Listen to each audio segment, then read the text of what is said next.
How you doing? I'm Oscar Blue for Border Network News and America's Voice. How's everybody doing? Rainy day over here. It's raining and it's cold. Raining and cold. Thank you so much for waiting for me. How's everybody doing? God bless everybody in the United States of America. But, God bless my country of Mexico and the city that I live in, that is Tijuana. God bless my city of Tijuana. How's everybody doing? Good morning to everybody. Topic of today, American activists in Tijuana giving opinions on international press. Activists in Tijuana and lawyers in Tijuana giving the opinion to international press that the Mexican government, it's its fault for allowing and following what the United States government is asking and saying. Practically, that's what I understood from the whole script and what the journalist wrote. That's what I understood.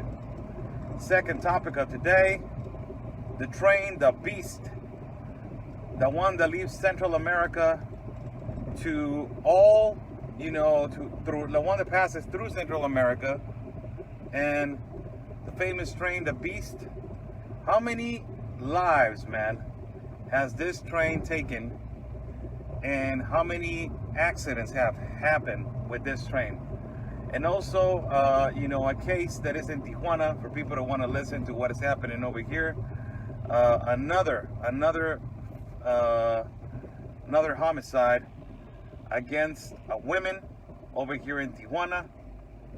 Homicides of women and killings of women in our country of Mexico. It is horrible.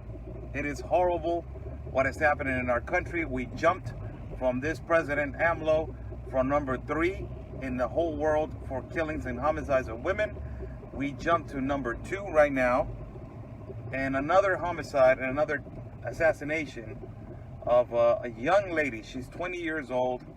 She was found in an empty space of a land, and she was found there in a black bag, just like if it was a bag of trash. It's just awful what is happening over here. The insecurity in our city, and the level of insecurity in our city regarding the killings and assassinations of women is just a level of insecurity. It's horrible. It's just horrible. Let's jump into the first topic. Of course, you guys know who was talking about it, who was in this statement that just released that, it's all Mexicans' government's fault because they're allowing what the United States government is saying in regards to how to manage the immigration process. Okay, let's just, it's a really difficult topic because it has, this woman that gave the statement, you guys already know who it is. It's Al Otro Lado, the organization, and the person in charge, you guys know that is Nicole Ramos. Now, is she right or is she wrong? In part, I will tell her that she is right on one part. But on the whole majority, you're wrong. Now, I will tell you on which part you're right and on what part you're basically wrong. The part that you're right is that, yes, the Mexican government is not being responsible for migrants that they are being deported or returned back. Let's say it that way, because that is the way that it has to be said. They have been returned back because they haven't committed no crime. They were seeking the asylum, so they were not deported. They were returned back. So all these asylum seekers, that the majority of them, as you know, are economic migrants. Their cases, and I seen cases that they are liable for asylum. I seen them. Yes, they are. I'm not gonna lie. There are cases that they are liable for asylum, but there's cases where the majority of them are economic migrants. What does this say to you? That they're not liable, or they're not. They don't have a big possibility of getting the political asylum. This is what they don't have a big possibility of getting the political asylum. And those migrants that they don't have a big possibility of getting the political asylum, when they return back to Mexico, they don't have nowhere to go, right? And now, because we are in this piece of crap pact of immigration, the one that you advocate for. Now, I'm not going to talk bad about your organization and all that, but you gave an opinion, and I'm entitled to give it away, to give it out. This International Pact of Immigration says that Mexico has to be responsible for every single of these people. You are right. Mexico is not being responsible. Now that we are in this, and not that I agree with the International Pact, I don't agree, absolutely not even 1.1 point minimum of a millesima of agreement with the International Pact of Immigration. I don't agree with none of it. But knowing that we're in it and our government is not taking us out, yes, they're being irresponsible. Yes, they are. As soon as they get returned back, they don't have nowhere to go. They don't have a place to go. They don't have a shelter to go. They are out there, like right now. If it is raining, and there's there's a particular family or an individual or a woman that that doesn't apply for asylum, their case is not liable for asylum. Their case is not they have possibilities for asylum. They, in this case, they're outside in the rain. Nobody's picking them up. Nobody's taking them to a shelter. Where are they going to go? And all these things. I know what you're feeling, and I understand. Yes, that's the anger, and the anger that I've been feeling since this started. I don't know if you get it, but that is the anger that I've been feeling. So it's nice for you to understand the anger of a Mexican. Now, the anger, a perspective of a Tijuana citizen, how we've been feeling this whole time. And this whole time we've been feeling that, there's funds that they're being directed to this orchestrated migration of influx of migrants into our country, and these funds, these millions and millions of pesos, they're not directing it to the poverty that exists in our city or to the poverty that exists in our country. And I'm saying that these people shouldn't be helped. I'm just saying there's priorities in our country should be first, as I always said, and that's my idea. Now, where you're wrong, and this is where you're wrong, Mexico, and this is where, I'm agreeing with you on the whole point that Mexico is not being responsible. This is a problem that the Mexican government is creating. This is a problem that the Mexican government has created. And because it is a problem, the United States took the decision of saying, Mexico, I'm going to tariff you if you don't comply with the rules. Now, not that I'm being the United States, the United States slave, but I'm going to tell you something. It is a reality and is the truth for you to understand. It is a gigantic problem in our borders. You don't live in Tapachula, and you don't understand what has been happening in Tijuana for years and years and years. It is a problem, and it needs to be fixed. And the ones that they're pressuring our government to fix it is the United States. It is getting fixed, and it is getting fixed little by little, and you don't like it. All these activists, they don't like it. They don't like that the problem is getting fixed. They want open borders. They want everything for everybody. And, you know, they want to, you know, the asylum seeking. Oh, I think I got a flat tire.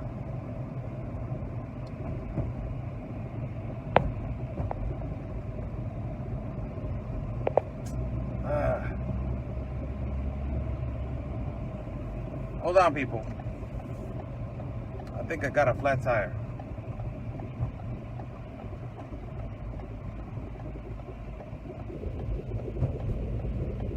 I need to right here park on the shoulder to see if I have a flat tire or not. When it's raining, when it's like this, look. When it's like this, you know, a lot of things come from that canal into the road.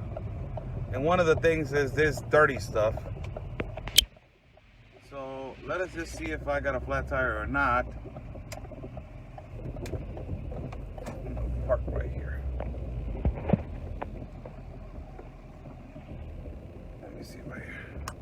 I'll be right back, people. Hold on. Please. You must excuse me.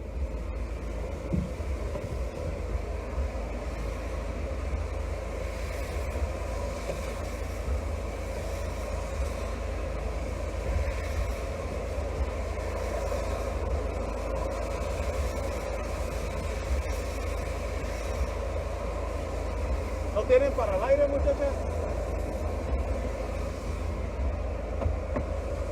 Sí, gracias.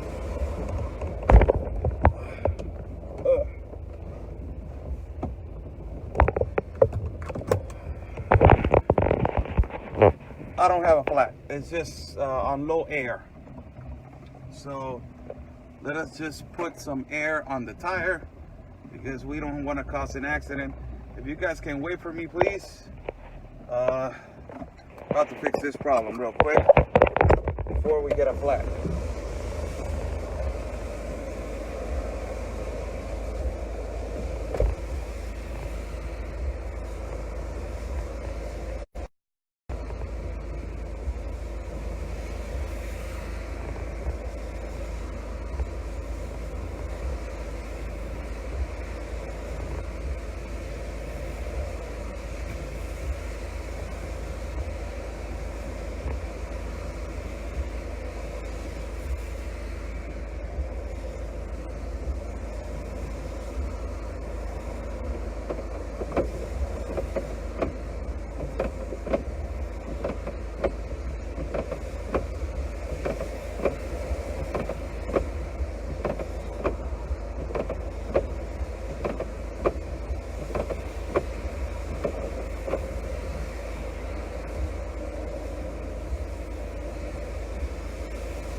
It's raining.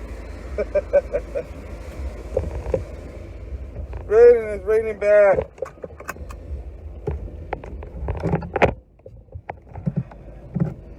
Okay, a few seconds and I will be back. We're back. We're back. So where were we? Okay, activists. Activists right here. So the opinion of these lawyers and these activists are that the Mexican government is not complying and they're making a mistake on following the rules or following what the United States is saying. Kind of like that. So we gave our opinion on what is right, what I think that she said that probably she's right, and what I think that she's wrong. Now, if it wasn't for the pressure of the United States government on the tariff, a lot of these problems wouldn't be fixed. One of them, child trafficking, that is still existing, and it has been existing for the longest of time, but it's getting fixed. Fake families, the decrease of fake families has been a lot. Also, Also, the trafficking of children, the amount has gone down, and the violence on the caravans has been going down a lot. A lot of these things have happened. Man, it is a mess. Our road is a mess. When it rains, Tijuana is a mess. You know, and it gets like this. Let me change the camera for you guys to see just how it is. It is a mess everywhere when Tijuana rains. So I agree with you on a certain point. Mexican government is not being responsible when they report him. Yes. And it's a responsibility now of the citizens of Mexico to take care of them. And it's another responsibility that we have to understand, and we have to take now, Tijuana citizens and Tijuana taxpayers.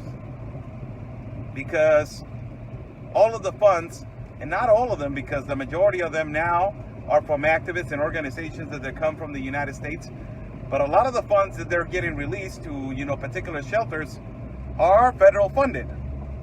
So that means that those federal funds come out of my taxes. Those are the things that I don't agree with, but you agree with it. And I understand that you're saying that Mexico's not being responsible. Yes, they're not. Why in the hell you get into a problem when you're not even going to have the capacity and the capability of resolving it? You're being irresponsible. So what do? You need to get the hell out of this United Nations pact and stop this massive influx of migrants that are coming into countries and countries and countries and risking lives. Really simple. Now, why I think that you're wrong. First of all, to all these activists and all these lawyers, first, you're in a foreign country. Number one thing, you are in a country that is not your country. Number one little detail, you are in a foreign country. You want to fight this, go to your country, that is the United States. Go to your country and fight it from over there and complain from over there. And, you know, try to fight the system over there in the United States. That is the number one. You're in a foreign country. Number two, which I think that is wrong. The process that you're wrong. The process that they are using for deportations is because of activists, because of disorganization of the caravans, because of how irresponsible they were the first time, flooding the court system in the United States.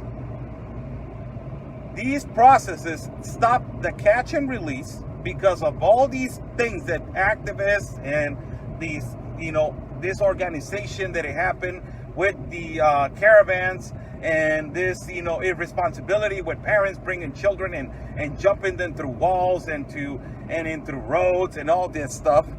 Because of all of that, the catch and release stopped. Because of that, also, immigration, there were more restrictions at every border. Security measures were put more strict. But most importantly for you,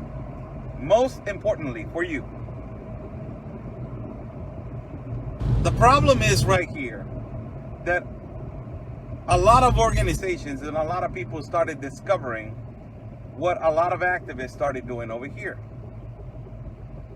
And a lot of them, they were profiting of migrants. And the process for immigration, they were not explaining to them that they don't have a big possibility of getting the asylum. Why didn't you tell them that they can go to Canada also? That is when you're wrong. Because they have a 3% to 10% chance to get into political asylum, and you're telling them that it's okay, come ahead. You know, probably you have a case. Well, you know, we have a case right here. let's see, let's study it, and let's bring your file, and let's just get it in there, and let's just fight. Let's just fight the system. That is your problem. That is where you have a problem. That is where you're wrong. That is where you are wrong. All these activists, you guys are wrong.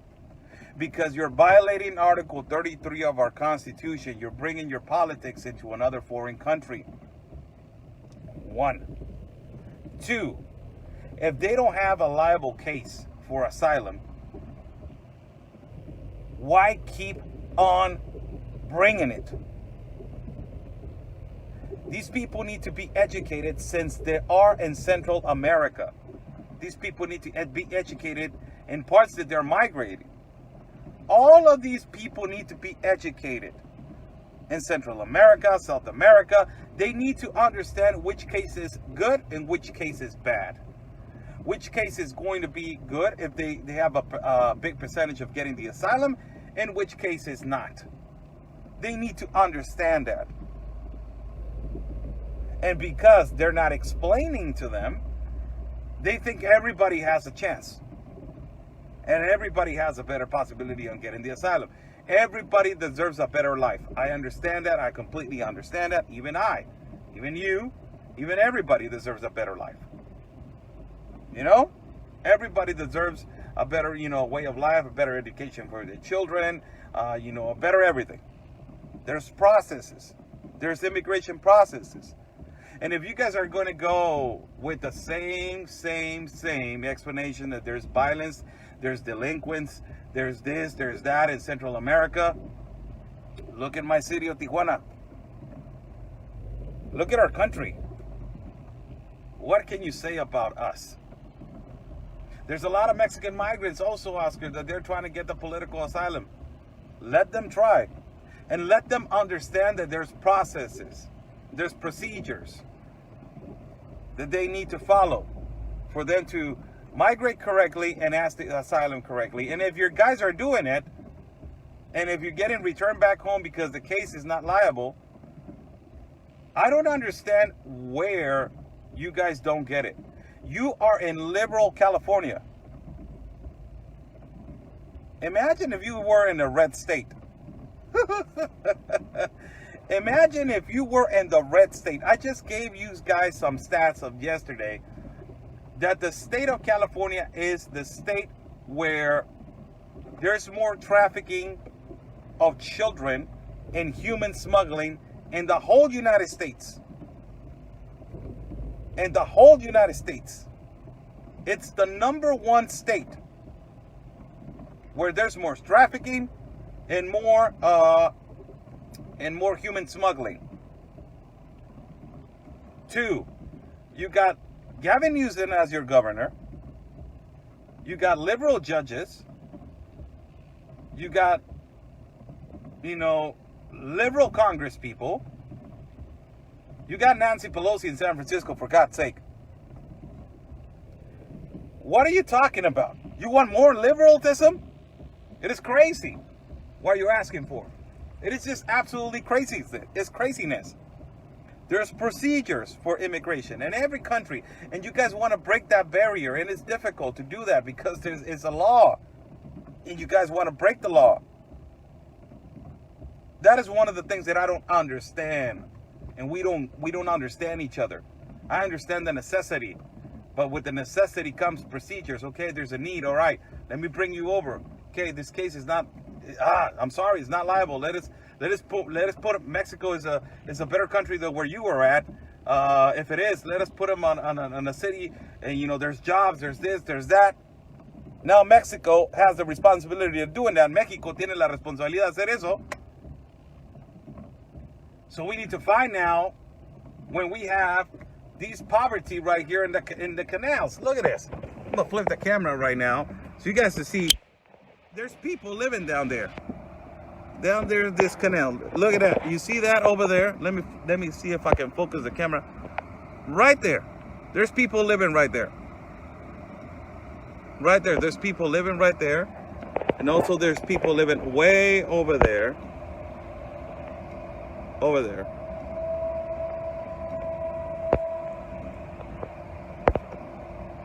So we got our own poverty also,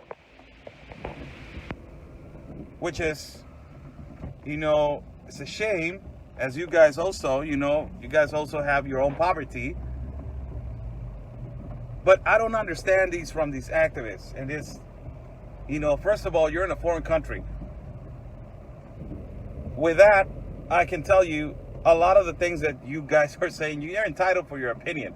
But my God, you're interfering with the immigration Mexican law. You're not going to change that. Let me just give you a heads up. Heads up for you guys. They don't even listen to Mexicans. What makes you think that they're going to listen to foreigners? They're not. They're not going to listen to foreigners. Dale pues. So that is one of the problems that is happening. And which I think that you're wrong is, I'm entitled to my opinion as you're entitled to your opinion. Everybody has an opinion. But the number one thing that, it concerns me is that now you're trying to infiltrate your opinion into Mexican immigration law.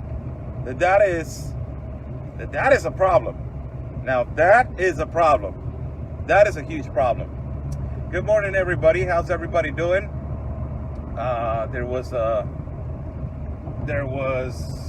journalist that did an interview with activists and lawyers over here in Tijuana, which I intend to, give my opinion, exercising my freedom of speech. I understand, the necessity, and I understand that Mexican government is not being responsible. I already said that. Thousands of times I've said that my government is extremely irresponsible, that the federal government of Mexico is extremely irresponsible, that they're bad, they're corrupt. They don't take the responsibility of taking care of their own people. What makes you think they're going to take responsibility of taking care of other people? But these people think that it's a time for change, it's a time to push it. And even the left people, the left and some activists, they have approached me and said, come on, Oscar, you're a big voice. You're a huge voice in Tijuana. You're a huge voice right here in Mexico. Come on, try to understand. You will help us a lot. I'm like, no, man. I'm sorry, no. I'm sorry. It's against my principles. It's against what I think. It's against what I stand for. I'm against child trafficking. I'm against human smuggling. I'm against all of these caravans, how they are so disorganized and they are, wrong. This is not a procedure. This is not a way to migrate. Who in the hell makes you think that the United Nations is not their fault? So, that's my opinion. Everybody's entitled to their opinion. Good morning to everybody. Another topic of today, the train, the beast. The train, the beast. How many accidents has this train seen? But most importantly, how many accidents has this train caused? How many? So many. So many accidents. So many accidents. And as the second time, I think the first time that I went to Tapachula, and we saw a guy that he didn't want to give us an interview. But it was a guy that it was sitting down on a wheelchair, and he was working, selling, I think that he was selling lemons or some fruit in the port of entry between Mexico and the United States. And we talked to him for a little bit. He said, I don't want to give you an interview, but I can talk to you. It's like, okay, we can talk. And as we were talking, he was explaining to me how difficult it was to migrate and what happened to his legs. One thing led to another. He fell and the train took his legs. And he doesn't have no legs. And a lot of accidents like this happened. And all the risk that these migrants are taking. And look, because he wanted a better life and he risked his life and he fell out of this train, the beast, and the train cut his legs. With all of this that I'm explaining to you right now, it brings me back to the first subject of all these American activists and all these lawyers that they are advocating for, why we're listening to the United States government on following the rules of immigration. It turns back to this. Why in the hell are we risking, or not we, why in the hell are these people risking their lives like this? Do you think this is healthy? Do you think this is safe? Do you think this is okay for them to migrate on a train, fell off, cut their legs, the train cuts their legs? That's one example of the beast. But you guys see cases all the time of people being raped, taken over advantage, indigenous women getting pregnant by rapists. You guys see horrible cases. Do you think that the caravan is the right way to migrate, risking people's lives like this? And these continuous accidents, they posted, one of my moderators posted an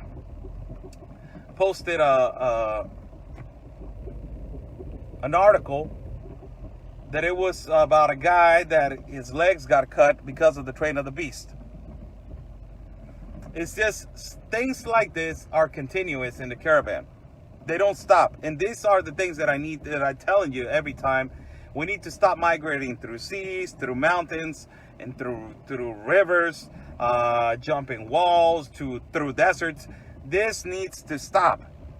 And migrating through trains, so people can, accidentally fall off the train, and you don't have no legs anymore. These kind of procedures that you guys are advocating for, that is the thing that you need to focus and it needs to stop. It needs to stop.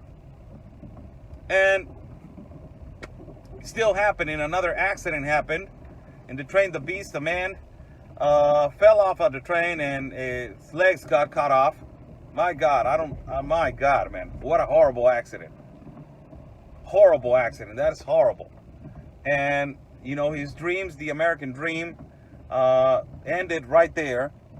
As a lot of American dreams, the United States dream ends, and they're,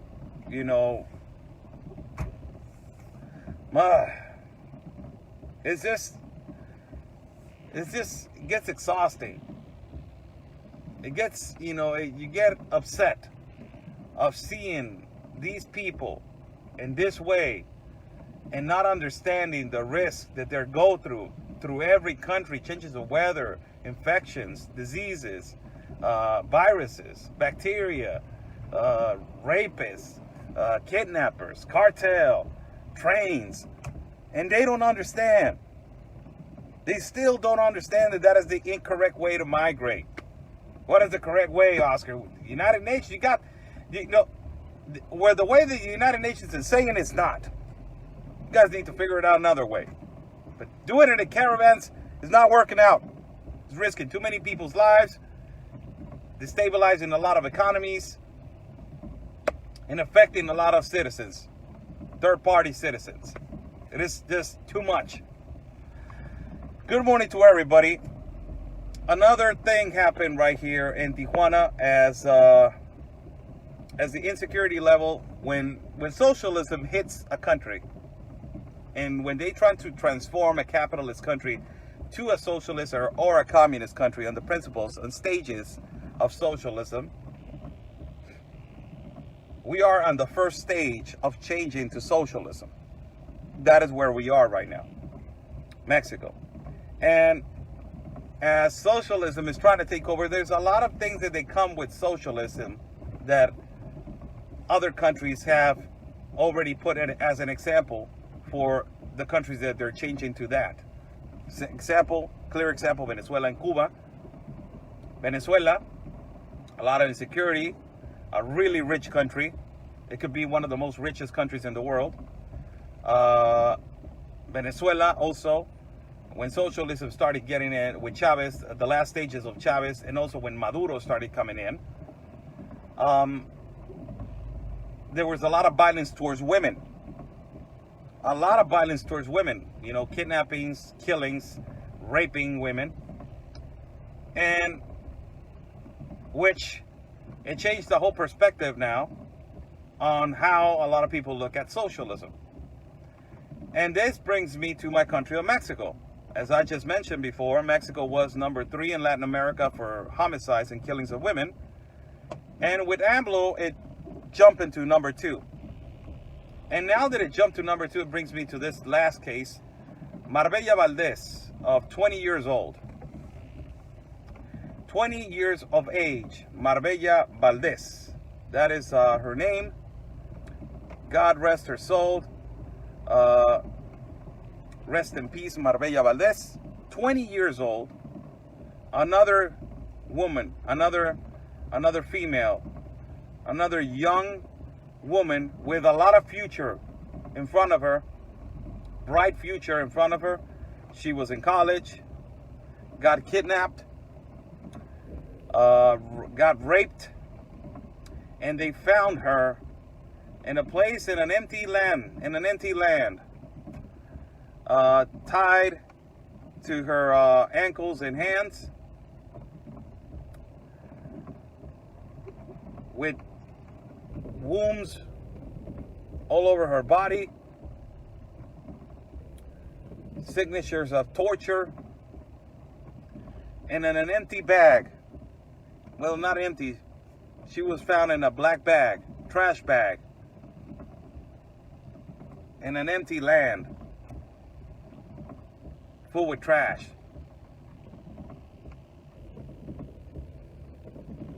Bad. Our city and our country is doing bad, man. It's terrible. It's terrible how the violence is increasing with women in our city of Tijuana. That's why I gave that stat yesterday. More than 200 women have been found dead over here in the state of Baja California since the year started.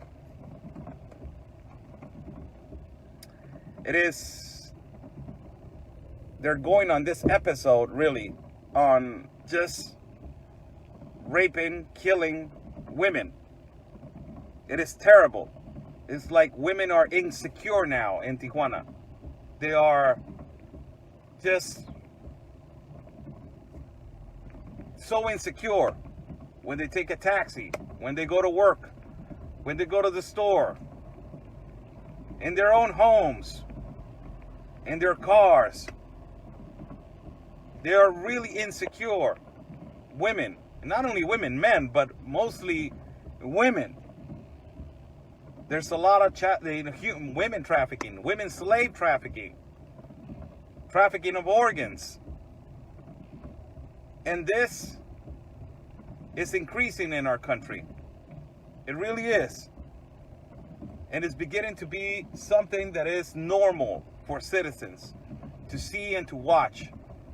And a lot of journalists in Tijuana and a lot of people want to do a protest and as my first video, Facebook dropped the feed. Probably because I'm mentioning a lot the killings and homicides of women. Marbella Valdez, one of the ladies that just got assassinated and killed over here in Tijuana, Baja California, Mexico. For people that they're going to watch this video is video number 2. And the topics were American activists giving their opinion on how the Mexican government is following the rules and what the United States government says against migrants. So they're upset because of that. And also the other subject is the Train the Beast. We talked about all the accidents that Train the Beast has. But the last topic that I was touching is the homicides and killings of women in our city of Tijuana. As probably my moderator is going to try to put this video with the other video. I believe that we have a premiere at YouTube right now. I'm going to make this video short. God bless everybody that was watching me. Yes, it is happening, people. There's a lot of violence, there's a lot of delinquents, and there's a lot of homicides and killings of women in Tijuana. It's horrible. It needs to stop, and somebody needs to help us. Somebody needs to help us. Somebody needs to help us to control this violence and delinquents of that is happening in our city against women. It needs to stop. God bless everybody. Hope that you guys have a beautiful day, and hope that you guys have a better day. I'm stuck in traffic over here in the rain, but hope that you guys have a beautiful day. God bless you all. Remember, follow my partner, Conservative Anthony, as he's running for Congress in District 16 of El Paso. Try to follow him. He's doing a magnificent job. Last night he did a fantastic coverage on the border. And also, follow Jim Bembe as he is trying to do his best. Also, you can follow him at Jim Bembe's page. Please, he has a GoFund right there. Help him out for his case against the open border mafia that he's having. And also follow Sandra Lee Wynn as she's running for District 28 of Texas. Follow Sandra Lee Wynn. Stay safe, everybody. And always remember, peace and love, because always your country's first.